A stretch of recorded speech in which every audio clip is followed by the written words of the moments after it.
Hey gang, it's the best time of the week. It's Q&A time. This is Maria from HockeyTrainingPro.com, where my mission is to help 10,000 players win more games with fewer injuries, even if you don't have the genetic gifts and the natural ability of your competitors. Here are your questions, here are your answers.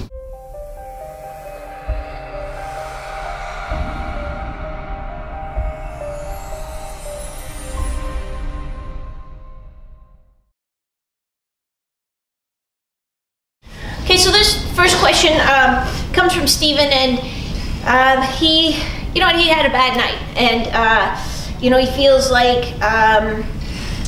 he's sort of getting burned because someone comes from the side. So maybe he's at the near post, covering the post, but then that player is skating kind of around them and then opening up the net, and he's not getting across fast enough. So I'm sure you've all had that experience at one time or another, and so he's starting to realize.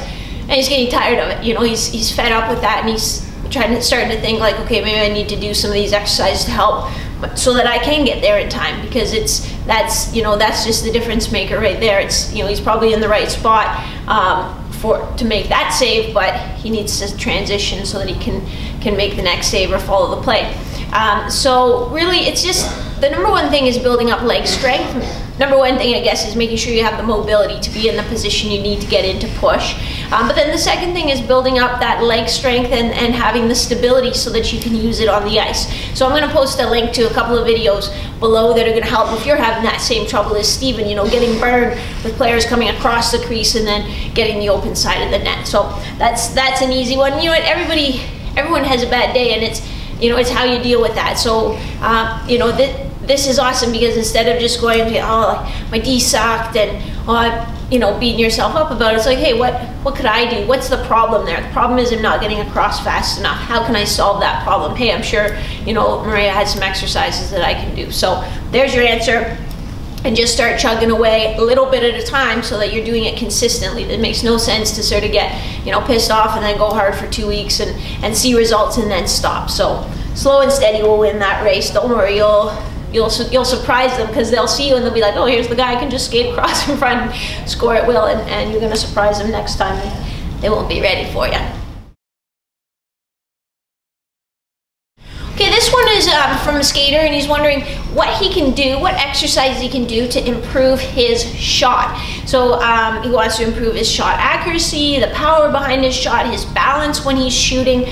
So I sent him a bunch of ideas, but the number one question I asked him was, hey, how many pucks do you shoot on a daily basis, or 5 days a week? How many pucks do you shoot during your time away from the ice? So I am amazed at how players at both minor, junior, and even professional level do not shoot pucks on a regular basis, or during the summer when they're not on the ice as much, they don't spend time shooting pucks. This is like saying, hey, how's a way I can get better at playing the guitar? I only play the guitar twice a week for an hour. So we need to work on that. So there are some exercises you can do. I'm going to post a link to the wrist exercises article I put up a little while ago. Really, the key to a strong shot, though, is strong legs, strong hips, and a strong torso, so that you can transfer that force you're generating from your legs and your hips through to your stick. That is the number one thing. So that's following a good off-ice training program will give you a stronger shot 10 times out of 10. It's a no-brainer. But then also, shooting, just shooting pucks. So even if it's a hockey ball against the wall, we just go to the school and shoot pucks off the wall, or not pucks, but hockey ball off the wall.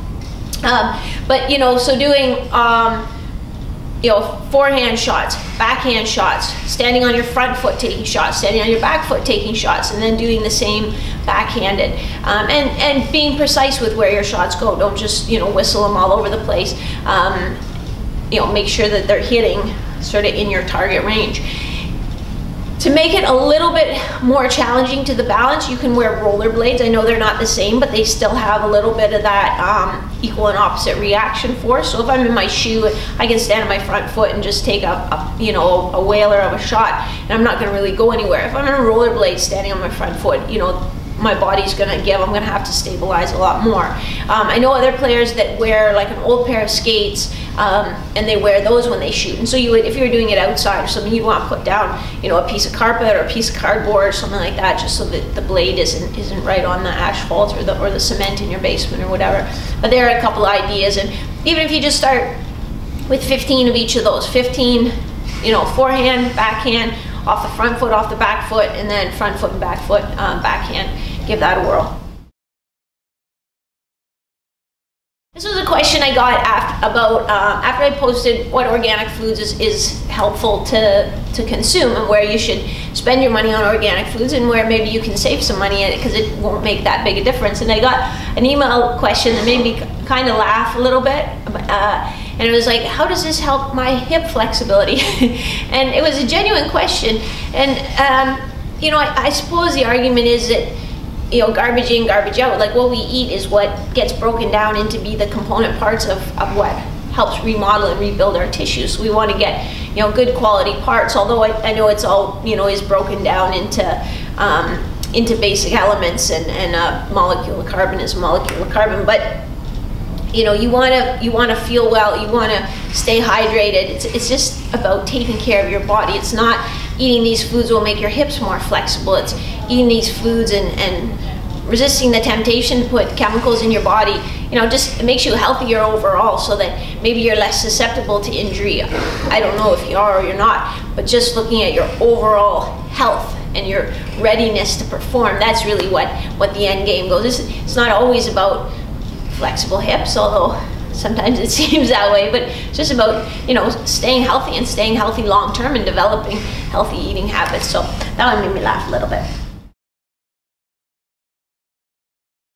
This one's from a skater who actually has trouble with doing forward and backward crossovers, in particular on one side. He did have a like a meniscal tear in his right knee that was repaired. And he still has a little bit of atrophy there, and admittedly because he didn't do the rehab as well as he could have after the surgery. But I was just wondering if there's some ways he can strengthen his ankles to be more stable on the ice. So again, I'm going to post a link to a video with some ankle stabilization exercises, and you know, these, I think he had a follow-up question that was because I think the video might have said, referred to goalies or something. He said, well, is this okay for goalies and skaters? Yeah, it absolutely is. It's really about just developing that dynamic stability of the ankle joint. So whether you're a skater or a goalie, that's going to work just fine. Had a question. So I released 3 video series for young hockey players and how they should train. And the program that went with it is called Puck Battle Domination.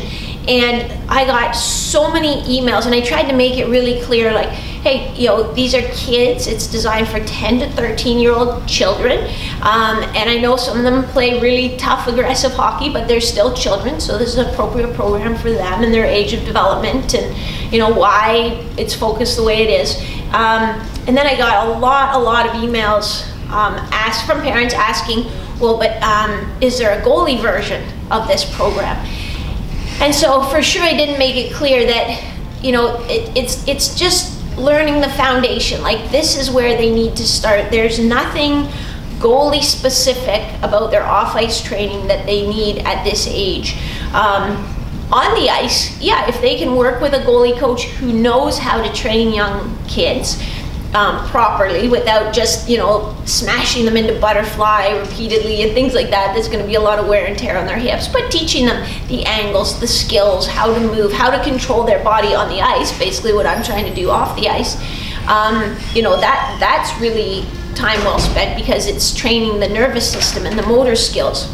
But in terms of the off-ice stuff, you know, they need to learn how to use the muscle mass that they have. They need to learn how to control it and balance it and recruit it, and learn the patterns that down the road they're going to use with progressively heavier and heavier weights as they get older and progress through their hockey career. So no, there isn't a goalie-specific version of Puck Battle Domination. It's about playing stronger on your feet, whether that's fighting in the corner for a puck or holding your position in net. this is where they need to start. It's like a, you know, like a house needs a good foundation. If it's a bungalow, it needs a good foundation. If it's a log cabin, it needs a good foundation. If it's a 3-story walk-up, it needs a good foundation. If it's a 15-floor apartment building, it needs a good foundation. So everybody starts the same spot, and then we build from there. So gang, there are the answers to some of your questions. Thanks for sending them in. It's always great to know what's on your mind and see you know, where I'm hitting the mark and where there's some gaps in knowledge that you want to pick up. So thanks again for taking the time to do that. This is Maria from hockeytrainingpro.com. I'll see you next time.